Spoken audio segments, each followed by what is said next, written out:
지구 생명체의 진화 3. 육지로 진출 2. 학자들의 틱타알릭에 관한 연구는 계속되어 2006년, 2008년, 2013년에 틱타알릭 4개체의 골반 화석을 찾는 데 성공했다.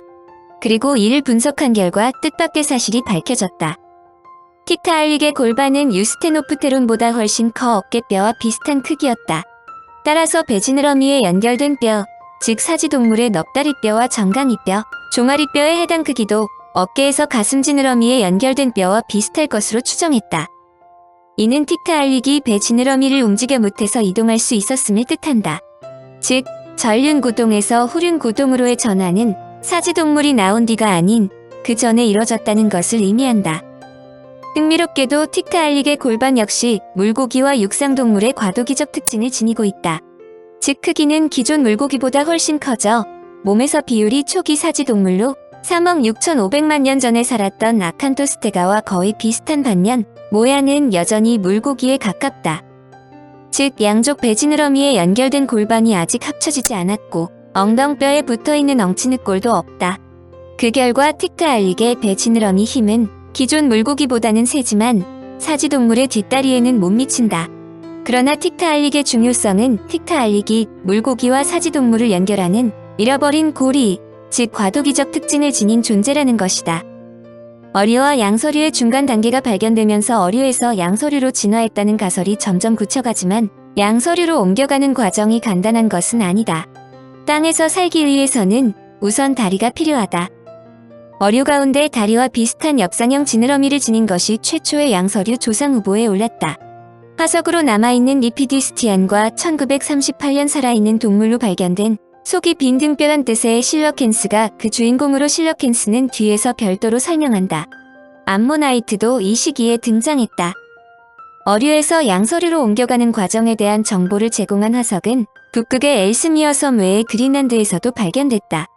3억 7,500만 년 전 틱타알릭이 등장한 데 이어 약 60cm의 도룡뇽을 닮은 삐죽삐죽한 지붕이란 뜻의 3억 6천만 년 전의 아칸토스테가와 몸 길이 약 1m의 익티오스테가가 그 뒤를 이었다. 물고기에서 양서류로 넘어가는 중간 화석이 계속 발견된 것이다. 아칸토스테가는 네발동물을 뜻하는데 네발동물은 다리가 넷달린 척추동물이며 오늘날 양서류, 파충류, 조류와 포유류로 대표된다.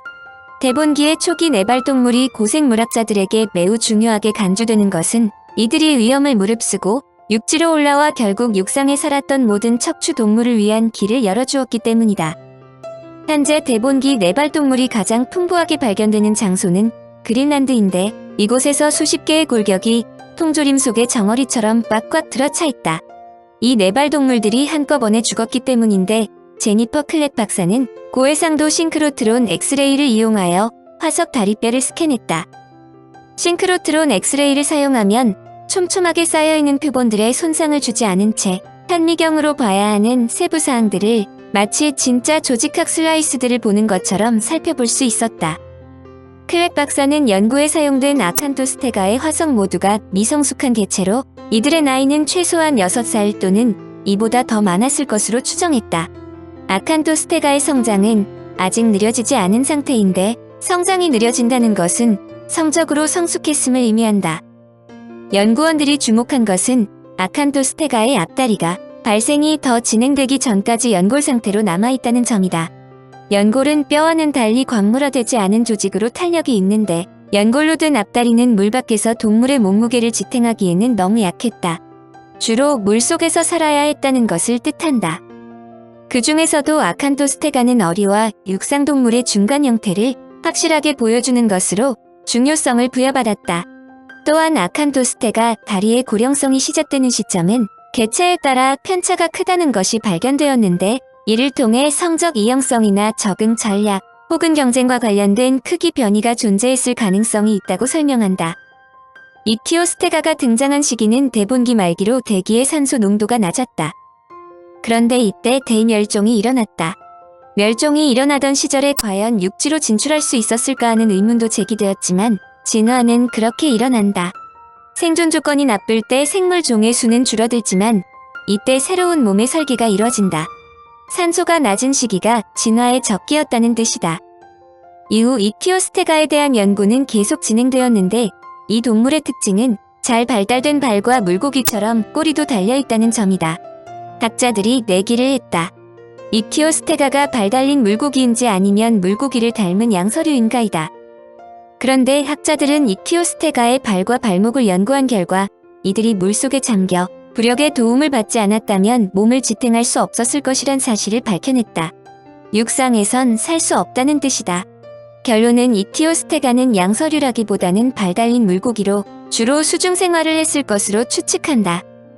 설사 이키오스테가가 육상으로 진출했고 아가미를 잃었다고 하더라도 피부를 통해 산소를 흡수하는 방식으로 호흡했을 것으로 추정한다. 팔다리를 갖고 있어도 숨을 쉬지 못한다면 소용이 없다. 진정한 양서류가 되기 위해선 무엇보다 허파가 필요하다. 부력이 있는 물을 벗어나 공기 중에서 무거운 몸을 지탱하기 위해선 필연적으로 손목, 발목, 등뼈, 어깨띠, 골반이 변해야 했다. 이 모든 과정을 마쳐야 비로소 최초의 육생 양서류로 인정받을 수 있다. 허파가 들어갈 자리를 만들기 위해 등뼈와 흉곽이 변해야 했다. 원시적인 허파를 완성하려면 복잡하고 표면적인 넓은 주머니가 필요하다. 그리고 그 주머니 내부 표면 전체에 혈관이 분포돼 있어야 하며 동시에 순환기에도 변화가 일어나서 이곳으로 피를 효율적으로 보낼 수 있어야 한다. 그런데 진화 과정을 통해 허파가 완성돼가는 도중의 중간 호흡기는 물속의 아가미나 공기 중의 허파보다 산소를 전달하는 효율이 낮았을 것이다. 따라서 허파가 완성돼 가던 시기엔 필요한 산소보다도 훨씬 높은 수준의 산소가 공기 중에 있어야 한다.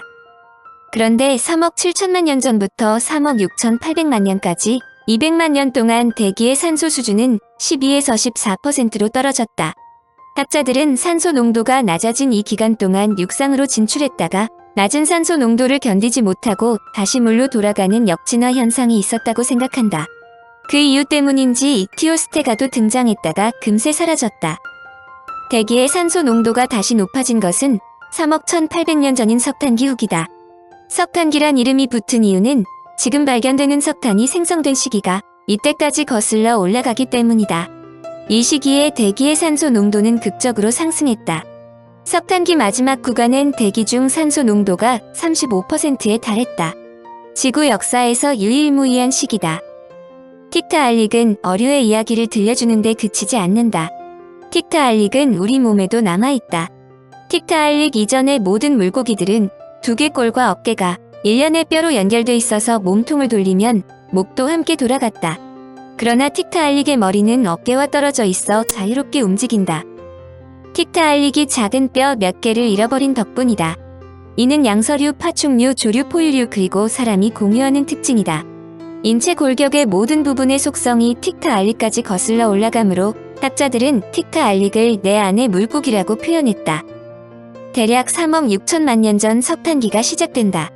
습지 근처에 약 20m 키의 양치식물이 숲을 이루며 파충류와 단국류가 등장하여 본격적으로 육상생활을 시작한다. 널리 알려진 동물은 몸 길이 20cm의 도마뱀을 닮은 힐로노무스, 몸 길이 2m 정도의 대형 육식동물 에리옵스 등이다. 이 당시 등장한 단국류는 매우 중요하게 다뤄지는데 그것은 인류를 포함한 포유류가 단국류에서 진화했다고 보기 때문이다. 단국류란 머리뼈를 옆에서 볼 때 눈 뒤쪽으로 좌우 한 개씩 구멍이 뚫려 있는 동물을 말한다. 이 구멍을 특두창이라고 하는데 이로써 머리뼈가 가벼워지고 머리뼈 바깥쪽까지 근육이 넓게 부착되어 근육이 더 강해진다는 이점이 있다. 측두창이 좌우 2개씩 있는 생물을 쌍국류라고 하는데 중생 때에 등장하는 공룡은 물론 지금의 파충류는 모두 쌍국류이다. 단국류로 잘 알려진 것은 초식동물로 에다포사우루스로 몸 길이 2.5에서 3m의 도마뱀 등의 커다란 부채를 펼쳐서 붙인 것처럼 생겼다. 또 석탄기에는 메가네우라라는 역사상 가장 큰 곤충이 등장한다. 잠자리와 형태가 흡사한데 날개를 펼치면 길이가 무려 60cm나 된다. 약 2억 9,900만 년 전 고생대의 마지막인 페름기가 시작된다. 이 시기에 육상동물은 진화를 거듭하면서 다양해진다. 이 당시 태어난 디메트로도는 크기와 형태가 에다포사우루스와 비슷하지만 디메트로도는 육식동물이다. 페름기 후기 다리와 이빨이 포유류와 비슷한 단국류의 일종인 단국목이 번성한다. 고르고노프스는 몸 길이 약 2에서 4m의 거대한 어금니를 갖고 이 당시 가장 강한 육식동물이었다. 이중 몸 길이 1m 전후의 초식동물 디키노돈, 몸 길이 약 50cm의 프로키노수크스가 속한 키노돈트류가 나중에 포유류로 진화한다. 학자들이 가장 궁금하게 생각하는 것은 캄브리아기 시작 무렵 골격을 가진 동물이 갑자기 출현한다는 점이다. 이 질문에 많은 학자들이 도전했는데 제일 먼저 해양의 화학적 특성을 거론한다. 해양화학 자료에 의하면 신원생대 말에서 캄브리아기에 걸치는 기간에 해양의 칼슘 농도가 급격히 증가한 것으로 알려졌다. 해양에 녹아있는 칼슘의 양이 늘어나면서 탄산칼슘이나 인산칼슘으로 이루어진 캄브리아기 동물 골격 형성이 가능했다는 설명이다. 이처럼 골격을 형성함으로써 얕은 바다에 살았던 동물들은 유해한 자외선으로부터 보호받을 수 있었고 골격의 근육을 부착시킬 수도 있게 되었다. 아울러 당시 막 출현했던 육식동물의 공격으로부터 살아남을 수 있는 가능성도 커졌을 것이다. 원시 어린의 이빨 기능을 했던 것으로 추정되는 코노돈트 화석이 이 무렵에 출현하는데 코노돈트 자체도 인산칼슘으로 이루어진다. 청취자에게 원하는 것은 1. 구독 2. 좋아요